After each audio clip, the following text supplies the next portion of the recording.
Right, this is just a quick video on how to top up the water pressure on a Worcester Green Star 30i.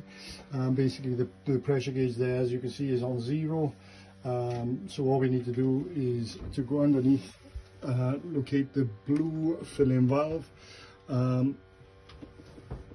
then from there, if we pull the valve down and hold it and then look at the pressure gauge, the pressure is rising.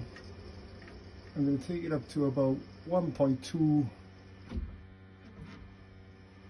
release the lever. Is spring loaded, so it'll return back to its original position, and that's it, all done.